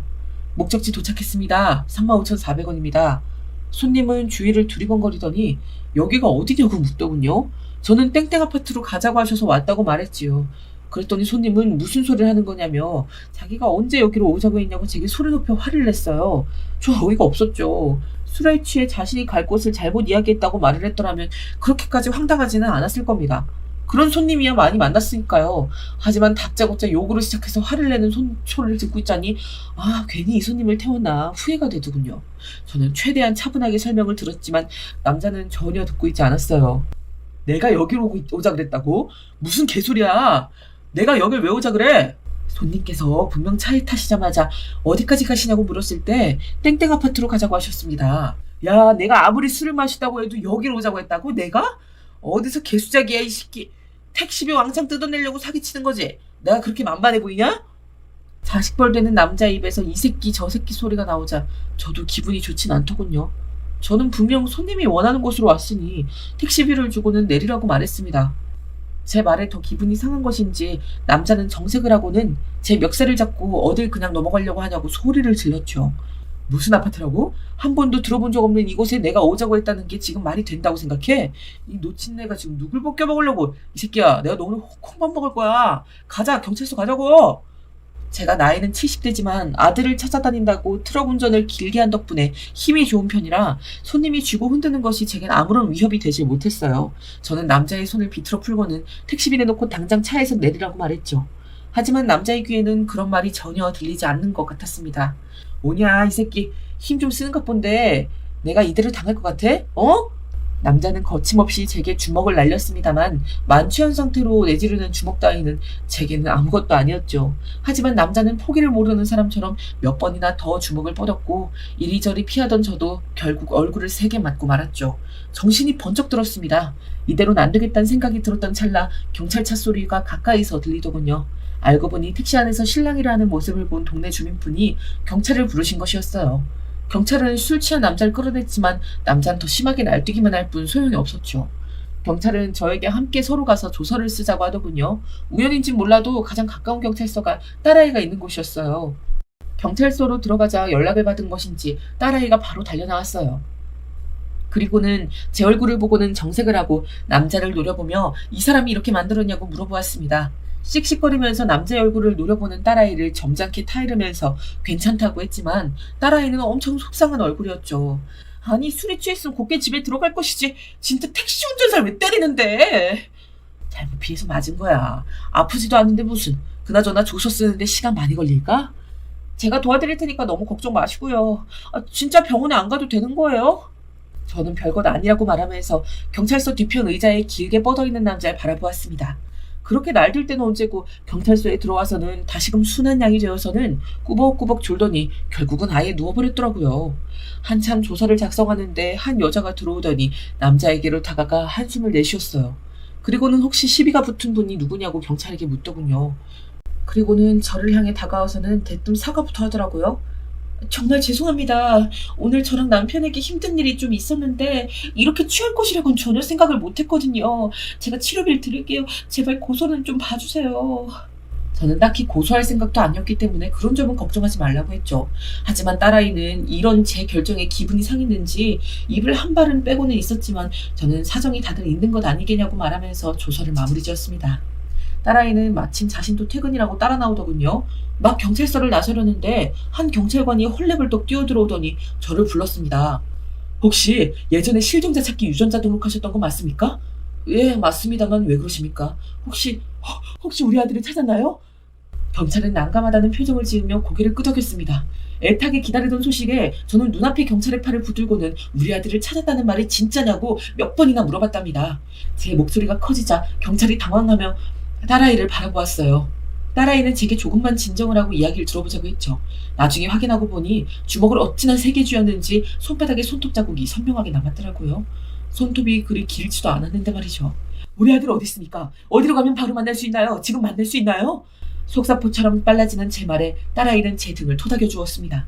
하지만 제 신경은 온통 제 앞에 서 있는 경찰관의 입에 집중되었어요. 세상의 모든 것들이 느리게 움직이는 것 같았습니다. 저는 경찰의 입이 열리기를 뚫어져라 바라보았어요. 제 시선에 헛기침을 하던 경찰은 이런 일은 또 처음 본다고 하면서 남자가 있는 방향으로 손가락을 가리키며 말했어요. 선생님과 함께 오셨던 저 남자분이 유전자 정보상으로는 아드님이 확실합니다. 저는 뒤통수를 강하게 맞은 기분이 들었습니다. 저 남자가 정말 아들이 맞는지 확인을 해볼 필요가 있었죠. 저는 달려가듯 빠른 걸음으로 남자에게 다가갔습니다. 이제 술이 조금씩 깨는지 남자의 눈빛이 아까와는 전혀 달랐어요. 다가온 저를 이상하게 바라보던 남자는 방금 자신이 제게 한 행동이 생각난 것인지 눈도 제대로 마주치질 못하더라고요. 저는 특별한 말도 없이 남자의 앞에 주저앉아 남자의 바지를 걷었습니다. 뭐야, 이 사람 변태야? 왜 남의 다리를 봐? 남자가 기겁을 하며 저를 밀쳤지만 저는 잠깐이면 된다고 말하며 왼쪽 다리 복숭아뼈 부근을 확인했습니다. 우리 아들은 이곳에 점이 3개 있었거든요. 이 부분은 누구에게도 공유하지 않았던 사실이라 사기꾼을 잡아내는 것에도 도움이 되었죠. 반신반의를 하면서 걷어본 다리엔 선명하게 3개의 점이 찍혀 있었습니다. 정말 제 아들이 맞았던 것이었죠. 저는 너무 기쁜 바람에 바로 아들의 이름을 부르며 눈앞에 남자를 껴안았습니다. 영준아, 내 아들 살아있을 줄 알았어. 죽었을 리가 없지.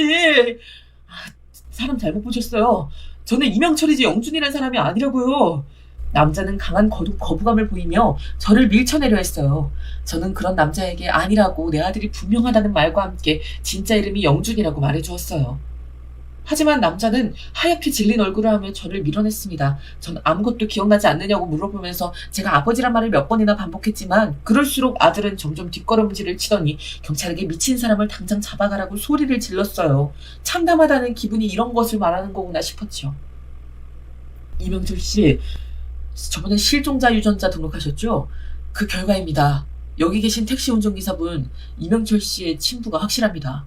무슨 말씀이세요? 그 유전자 등록은 혹시나 치매가 있으신 어머니께서 자꾸 집을 나가셔서 위험했던 적이 있어 미리 등록을 했을 뿐인데 갑자기 이 택시 운전자분이 왜 제 아버지라는 말씀이세요? 그건 저도 알 길이 없죠. 저희 측 자료에 의하면 이명철 씨는 이분의 아드님이 확실합니다. 여기 결과를 보시면 아실 겁니다. 경찰이 보여준 자료에는 확실히 저와 남자가 혈연관계에 있는 것이 확실하다고 되어 있었어요. 남자는 믿을 수 없다는 얼굴하고는 결과지와 함께 제 얼굴을 바라보았죠. 밝은 곳에서 정면으로 바라보니 어릴 적 얼굴이 그대로 보이더군요. 비록 40년의 세월이 흘렀지만 어떻게 아들을 못 알아보겠습니까? 눈썹 근처에 생긴 희미한 흉터도 그대로였고 무엇보다도 귓볼의 모양이 딱 돌아가신 어머니 것과 똑같았습니다. 저는 금방이라도 심장이 터져나갈 것 같았지만 천천히 아들에게 설명을 해주었습니다. 우리가 어떻게 너를 잃어버렸는지, 그동안 너를 찾아다니면서 어떤 삶을 살았는지 하나도 빠짐없이 말입니다. 하지만 아들은 쉽게 믿질 않았죠. 우리 부모님들 그런 분들 아니십니다. 어르신, 제가 아까 술에 취해서 버릇없이 굴었던 것은 정말 죄송하지만 알지도 못하면서 저희 부모님을 이렇게 모욕해도 됩니까? 제가 어떻게 어르신 아들이란 말입니까? 분명 무슨 착오가 있을 겁니다. 유전자 결과도 그렇지만 복숭아뼈 위에 점 3개, 그것도 우리 아들의 특징이었어. 정말 넌 내 아들이 맞단 말이다. 여기 너 사라지기 직전에 찍은 사진이야. 이것 좀 보라고. 저는 아들에게 늘 가지고 있던 사진을 보여주었습니다. 아들은 사진을 보고는 깜짝 놀라는 표정을 하더군요. 함께 있던 여자도 눈을 크게 뜨고는 아들과 사진을 번갈아 바라보았어요. 여자는 시댁에서 봤던 앨범 속의 아이 얼굴과 똑같다고 이야기를 했죠. 당연한 소리였습니다. 눈앞에 있는 남자는 확실히 제 아들이기 때문이었죠. 하지만 아들은 끝까지 이 상황을 받아들일 수 없다는 표정이었습니다. 저는 솔직한 말로 당장이라도 집으로 데려가고 싶었지만 우선 아들에게 시간을 주기로 마음먹었습니다. 지금까지 부모라고 믿어온 사람들이 실제 부모가 아니었다는 것이 단박에 받아들일 수 있는 내용은 아니었으니까요. 저는 아들에게 제 연락처가 담긴 명함을 내밀었습니다. 아들은 끝까지 고집스럽게 외면했지만 여자가 따로 챙기더군요. 후에 연락을 주겠다고 말하고는 그대로 헤어지고 말았습니다. 멀어지는 아들의 모습을 보면서 어떻게 만났는데 이대로 헤어질 수는 없단 마음이 가득했지만 꾹 눌러 참았죠. 살았는지 죽었는지도 몰랐던 때가 있었지만 지금은 아니니까요. 저는 집에 들어가자마자 아내에게 방금 있었던 일들을 말했습니다. 아내는 어떻게 찾은 아들인데 그냥 두고 올 수 있냐고 하면서 제가 원망 섞인 소리로 화를 냈습니다. 저는 아내를 진정시키려 했지만 제 소리는 전혀 들리지 않는 듯 했습니다. 아내는 당장이라도 아들을 봐야겠다고 하면서 벌떡 자리에서 일어났죠. 저는 우리를 전혀 기억 못하는 것은 둘째고 부모님이 계신 것 같단 말을 했습니다. 부모님이라니, 내가 엄마고 당신이 아빠인데 우리 영준이가 누구한테 엄마 아빠라고 부른다는 거야. 우리가 부모잖아, 아니야? 우리를 전혀 기억 못하고 있어. 거기다 지금 이 일이 다 거짓말이라고 생각하고. 무슨 소리야. DNA는 거짓말 안 한다며. 유전자 결과가 우리 아들이라잖아. 게다가 다리에 있는 점 3개. 당신 그것도 확인했다면서. 그럼 우리 아들이 확실하잖아. 이해할 수 없다는 아내의 반응에 저 역시도 공감을 했지만 우리가 없는 시간 동안 아들에게 어떤 일이 있었는지 아무것도 모르는 입장에서 무턱대고 내가 네 부모라고 우길 순 없는 상황이었죠. 저는 아내에게 연락을 조금만 기다려보자고 말했습니다. 아내는 마지못해 알겠다고 대답은 그렇게 했지만 잠이 전혀 오지 않는 눈치였어요.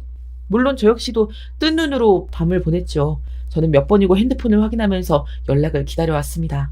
그리고 다음날 저녁 그렇게 기다리고 있던 아들 내외에게서 한번 만났으면 좋겠다는 연락이 왔죠. 우리는 조금의 망설임도 없이 약속 장소로 향했어요. 만나기로 한 시간이 다가오자 아내는 몸을 사시나무 떨듯이 떨기 시작했어요. 아내는 아들을 못 알아보면 어떻게 하느냐며 긴장이 되는지 냉수를 몇 번이나 들이켰습니다. 저는 혹시나 아내가 쓰러지기라도 하면 어떻게 하냐 걱정이 되어 손을 꼭 잡았습니다. 저도 아내도 손이 땀으로 흥건했죠. 아내의 눈은 입구에 고정되어 있었어요. 문이 열리는 소리가 들릴 때마다 자리를 박차고 일어났지만 기다리는 사람은 아니었어요. 약속 시간을 5분 정도 남겨두고 경찰서에서 본 것과는 전혀 다르게 멀끔하게 차려입은 아들과 며느리가 들어왔습니다. 아내는 제가 말도 하지 않았는데 이름을 부르며 뛰어가서는 아들을 안고 눈물을 흘리기 시작했습니다. 아들은 당황스러운 얼굴을 하면서 저를 바라보았죠. 전 아내를 겨우 진정시키고는 자리에 앉았지만 아내는 아들의 손을 꼭 쥐고 얼굴을 한참 뜯어보더니 우리 아들이 확실하다고 말했어요. 안녕하세요. 김미영입니다. 어젯밤에 실례가 많았습니다. 아닙니다. 당연히 많이 놀랐을 일이죠. 저도 많이 놀랐는데요. 며느리는 말씀 편하게 해주셨으면 좋겠다고 말했지만 아들은 처음에만 잠깐 저를 보는가 싶더니 고개를 숙이고는 한마디도 하지 않으셨습니다. 저는 조심스럽지만 혹시 부모님을 뵐 수 있겠냐고 물었습니다. 아버지는 작년에 돌아가셨고 어머니께서는 치매로 지금 요양원에 계셔서 당장은 좀 힘들 것 같습니다. 그리고 어머니께서 사람을 알아보지 못하셔서 만난다고 하셔도 아무 도움이 되진 않을 거고요. 그럼 혹시 부모님 사진을 볼 수 있을까? 아들이 망설이자 며느리가 가족끼리 찍었던 사진이라고 하면서 사진을 보여주더군요. 최근 것부터 시작해서 몇십 년 전까지 말이죠. 사진을 살펴보던 아내가 갑자기 외마디 비명을 지르면서 사진을 가리켰어요. 이 사람 누구예요? 아는 사람? 친척? 저희 어머니십니다. 왜 그래요? 아내는 숨을 쉬는 것은 맞는지 의심이 들 정도로 입을 틀어막고는 떨리는 손으로 몇 번이나 사진을 바라보았습니다. 저는 무슨 일이 있느냐고 차분하게 말해보라고 했지만 아내의 떨림은 좀처럼 가라앉지 않았습니다. 한참을 그렇게 떨던 아내가 어렵게 말을 꺼냈습니다. 우리 영준이 유치원 옆반 담임이었어. 당신 기억 안 나? 그날 집에 가는 줄에 영준이가 서 있었다고 유일하게 말했던 사람. 세상에, 그 사람이 범인이었어. 우리에게서 아들을 빼앗은 사람이. 아내의 말을 듣고 보니 얼굴이 기억나는 것 같기도 했습니다. 아내는 가슴을 몇 번이나 내리치며 그날 있었던 일을 생생하게 설명했습니다. 내가 몇 번이나 물었어. 정말 우리 아들 봤냐고. 그 여자가 그랬단 말이야. 분명 줄 서 있는 모습을 봤다고. 그랬는데 세상에. 당시 유치원에서 일하던 사람 전부가 제1용의자나 다름없었는데 저는 어떻게 그 여자가 잡히지 않았는지 의문이 들더군요. 경찰에서 수색 인원을 최대로 동원해서 찾아다녔고 동네에서도 난리가 나서는 이웃분들이 나서서 순찰을 돌아다니기도 할 정도였는데 그 여자가 의심조차 받지 않고 그냥 넘어갈 수 있었는지 이해가 되질 않았어요. 저는 아들에게 혹시 기억나는 것이 없느냐고 물었습니다. 당황한 기색이 역력한 아들은 사실 어린 시절의 기억이 잘 나지 않는다고 말했습니다. 머리를 3개 다쳤다고만 들었습니다. 사정상 부모님과 떨어져 할머니 댁에서 지내야 했는데 제가 7살이 되던 해에 어머니께서 저를 데리러 오셔서 함께 살았습니다. 오래된 기억이라고 해봤자 그 언저리 뿐이고요. 전 경찰에서 조사를 했음에도 아들을 발견할 수 없었는지 바로 이해가 되었어요. 이미 지역을 벗어난 상황인데 아무리 주변을 뒤진다고 해서 밝혀질 것은 아무것도 아니었던 거였죠. 저와 아내는 그동안 아들을 찾기 위해 만들었던 수많은 전단지들을 보여주었어요. 우리는 아들이 나이를 먹을 때마다 전문가들에게 어떻게 얼굴이 바뀔 것인지 도움을 요청해 해마다 전단지를 새로 만들어 전국을 다니며 뿌렸었죠. 아들은 전단지 속에서 해마다 나이를 먹는 어린아이의 얼굴을 뚫어져라 바라보더니 몇 번이고 얼굴을 쓰다듬었습니다. 그리고 혼잣말로 닮았다고 중얼거렸죠. 어린 시절 사진이 그럼 하나도 없었을 텐데 한 번도 의심한 적 없었어? 이사를 다니다가 앨범을 잃어버렸다고 하셨어요. 그리고 몇 장이긴 해도 사진이 남아있기도 했어요. 아들이 보여주는 앨범에 있는 사진은 유치원에서 찍어준 것이었죠. 모든 것이 계획되어 있었던 것이 분명했어요. 우리 아들을 유괴한 것부터 시작해서 어떻게 아이를 빼돌릴 것인가에 대해서 말이죠. 이야기가 진행되면서 아들의 얼굴은 점점 싸늘하게 굳어가더군요. 믿었던 부모가 사실은 유괴범일지 모른다는데 어느 누가 마음이 편할 수가 있겠습니까? 무슨 말씀을 하시는 건지 이해되었고 DNA 결과대로 두 분이 제 부모님이신 것은 확실하겠죠. 하지만 제게도 시간을 좀 주셨으면 좋겠습니다. 확인해서 정리해야 할 일도 있고 말이죠. 아들의 말에 아내는 눈에 띄게 실망하는 기색이 가득했습니다. 그에 반면 저는 40년을 기다렸는데 고작 며칠을 더 못 기다리겠는가 싶은 마음에 정리가 끝나면 전화하라고 말하고는 헤어졌습니다. 아내는 떨어지지 않는 발걸음을 힘겹게 디디면서 몇 번이고 아들의 뒷모습을 바라보았고요. 아들에게서 다시 연락이 온 것은 그로부터 한 달이라는 시간이 지난 후였습니다. 며느리가 간간히 소식을 전해주어 아내도 저도 초조한 마음으로 기다리는 일은 없었죠. 하지만 마지막에는 며느리마저도 연락이 닿지 않아 아내는 경찰에 신고라도 해야 하는 것 아니냐며 걱정을 태산같이 하고 있었습니다. 아내에게 괜찮다고 말했지만 저 역시도 불안했죠. 그래서 연락이 왔을 때 저도 모르게 감사합니다라는 말이 저절로 나오더군요. 아들은 저만 따로 만나 할 말이 있다고 했어요. 저는 긴장된 마음을 안고 아들을 만나러 갔습니다. 얼굴은 그새 많이 야위었더군요. 아들은 요양병원에 있던 어머니가 돌아가셨다고 말했습니다. 아들의 입에서 그 여자를 향해 어머니라는 호칭을 사용하는 것이 내심 불편하더군요. 아내가 이 자리에 없다는 것이 다행이라는 생각이 들었어요. 돌아가시기 전에 남기신 것이 좀 있는데요. 아무래도 좀 읽어보셔야 할 것 같아서요. 변호사님이 오셔서 유언장이라고 넘겨주셨거든요. 아들은 제가 꼭 읽었으면 좋겠다고 했습니다. 편지를 펼쳐보니 꽤 오래전에 써둔 것 같은 세월의 흔적들이 고스란히 남아있었어요. 편지에는 우리 영준이가 왜 다른 이름으로 삶을 살아야 하는지에 대해 구구절절 적혀 있었습니다. 첫 시작부터 그 여자는 꼭 우리 아들일 필요는 없었다고 하더군요. 그 한 줄을 읽고 나니 그 여자에 대한 분노가 다시금 솟는 것 같았습니다. 그 뒤로 그 여자가 온갖 말을 적어두었지만 내용은 정말 별거 아니었습니다. 내게는 너무나도 소중한 아이였다. 처음 심장 소리를 들었던 그날 나는 새로 태어난 것이나 다름없었다. 운동장에 뛰어노는 아이들을 바라보면서 언젠가 내 아이와 함께 보낼 시간을 상상하는 것만으로도 나는 세상의 모든 행복을 다 가진 사람이었다. 하지만 하늘은 내게 소중한 생명을 주고는 다시 가져가 버렸다. 왜? 내가 도대체 무슨 잘못을 했다고, 내가 무슨 죄를 지었다고 다시 가져간단 말인가? 하늘을 원망하고 또 원망했지만 바뀌는 것은 아무것도 없었다. 내 아이는 더 이상 세상에 없었다. 그러다 순간 나는 깨달았다. 내게서 빼앗아간 기회, 다시 찾아오면 되지 않을까? 허무할 정도로 간단했다. 그냥 누구든 데리고 나오기만 하면 될 뿐. 북적거리는 사람들 속에서 그저 아이의 손을 잡고 나와 남편을 만나기만 하면 될 뿐이었다. 우리 가족은 완벽해졌다. 편지에는 그날 어떤 일이 있었고 자신이 어떻게 대처를 했는지 아주 상세하게 서술되어 있었습니다. 그리고 아래 추신으로 예전 살던 곳에 전화번호가 적혀 있었죠. 저는 편지가 끝나고 나서도 한동안 아무런 말을 하지를 못했습니다. 아들은 마치 죄인처럼 고개를 숙이고 있었고요. 40년간 아들을 잃고 심장에 남은 것이라곤 상처뿐이라 생각했던 적이 있었습니다. 그래서 어떤 일이 닥치더라도 마음 아플 일은 없겠구나 그렇게 생각을 했었는데 아니었어요. 고개 숙인 아들을 보고 있노라니 지금까지의 그 어떤 순간보다 마음이 아팠습니다. 유괴범을 부모로 알고 지내온 저 아이가 무슨 죄가 있을까? 저는 어렵게 입을 열고 정말 궁금했지만 차마 물어보질 못했던 이야기를 꺼냈습니다. 부모님들 어떤 사람들이셨어? 좋은 분들이셨어요. 어머니는 한 번도 저를 혼낸 적이 없으실 정도였고요. 늘 저희 좋은 점만 봐주시는 분들이셨습니다. 사춘기로 제가 중학교 때 좀 엇나간 시기가 있었는데 친구들이랑 몰려다니면서 온갖 나쁜 짓을 다 하고 다녔던 적이 있었거든요. 그런데 어머니는 밤마다 온 동네를 다니시면서 저를 찾아다니셨어요. 2년 동안 정말 사고를 많이 쳤는데 한 번도 포기하지 않으셨죠. 저는 이들의 이야기를 묵묵하게 듣고만 있었습니다. 우리가 기억하는 그 여자와 아들이 기억하는 사람은 완전히 다른 인물 같았습니다. 제게 있어서 그 여자는 우리 가족을 지옥에서 살게 만든 철천지 원수나 다름이 없는, 죽어서도 용서할 수 없는 그런 사람이었거든요. 하지만 아들에게는 헌신적인 어머니의 모습일 뿐이었죠. 순간 집에서 언제 아들을 다시 볼 수 있을까 하염없이 기다리는 아내의 얼굴이 떠올랐습니다. 아들의 이야기는 계속해서 이어지고 있었어요. 공부는 고등학교 들어가서 시작했어요. 너무 늦어서 기초가 없었는데 어머니가 새벽까지 저랑 같이 공부해 주셨죠. 덕분에 대학도 가고 취직도 할 수 있었어요. 저는 바짝 마른 입안을 냉수로 축이고는 어떤 일을 하고 있는지 물었습니다. 어릴 때 정말 운동 좋아했었는데 공을 가지고 놀기 시작하면 하루 종일 힘든 줄도 모르고 공만 가지고 놀았어 넌. 스포츠 신문기자라고 있습니다. 중학교 때 엇나갔던 것이 사고로 다리를 다치면서 운동을 못하게 되었거든요. 저는 깜짝 놀라 지금은 괜찮은 것이냐고 물었습니다. 아들은 일상생활에는 전혀 지장이 없다고 말했죠. 잠시 아들과 저 사이에는 침묵이 흘렀습니다. 잠시 후 아들이 어렵게 입을 떼었어요. 죄송해요. 정말 아무것도 기억이 나지 않아요. 더듬고 더듬었는데 두 분에 대한 기억이 하나도 나지 않아요. 진짜 죄송합니다. 네가 죄송할 일이 뭐가 있어. 다 어른들 탓이지.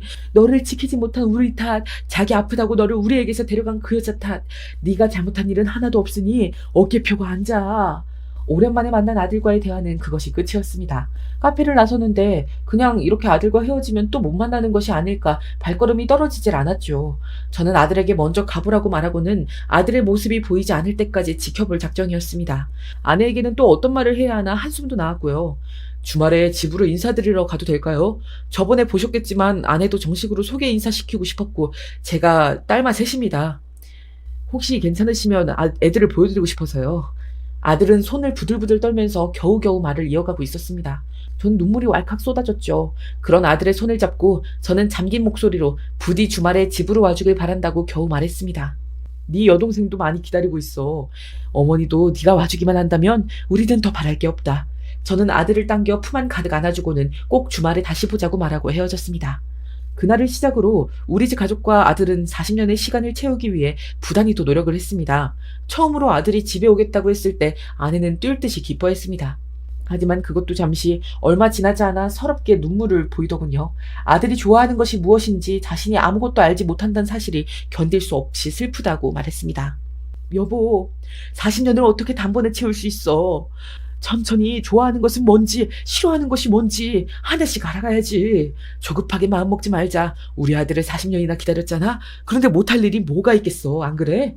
맞아. 내가 어떤 마음으로 기다렸는데 지금부터야. 지금부터. 아내는 제 말에 용기를 얻었는지 어릴 때 잘 먹었던 것들을 바탕으로 상이 부러지게 차려냈답니다. 다행히 아들뿐만 아니라 손녀들의 입맛에도 잘 맞았는지 식사 시간은 화기애애했지요. 이렇게 시작한 가족 모임은 이제 한 달에 한 번 가족끼리 캠핑을 갈 정도로 많이 친해졌죠. 아들 내외와 우리 가족들 사이가 이렇게 발전할 수 있었던 것에는 며느리의 공이 컸습니다. 며느리는 아들과 한 동네에서 함께 자란 친구 사이였다고 하더군요. 아들의 어린 시절을 궁금해하는 아내에게 며느리는 추억을 한가득 공유해 주었답니다. 연애사는 물론이고 아들이 방황한다고 사고치던 시절까지도 말이죠. 아내는 우리가 모르던 시절의 아들을 조금이라도 알 수 있게 도와주었죠. 거기다 귀여운 우리 공주님은 또 어떻고요? 할머니, 할아버지라고 부르면서 하루 종일 따라다니며 같이 놀아달라고 하는데 하늘의 별도 따다줄 수 있겠더라고요. 이렇게 행복한 순간에도 저는 한 번씩 그 여자를 떠올립니다. 우리에게서 아들을 빼앗았던 사람, 아들의 말에 의하면 임종 직전 친부모를 만났다는 말을 전했다고 하더라고요. 그 여자는 마지막까지도 아들에게도 우리에게도 미안하단 말을 하진 않았다고 했습니다. 그저 잘됐다라는 말만 남겼다고 했죠. 이후 저는 그 여자의 납골당에 딱 한 번 간 적이 있었습니다. 아들, 며느리, 손녀들과 활짝 웃으면서 찍은 사진 앞에서 저는 원망 섞인 말도 분노의 말도 할 수 없었습니다. 자그마치 40년, 그녀가 훔쳐간 시간이었죠. 납골당에 오기까지는 가서 욕을 한 바가지 퍼부어주겠다고 다짐했는데 막상 앞에 서니까 그 말들이 쏙 들어가더군요.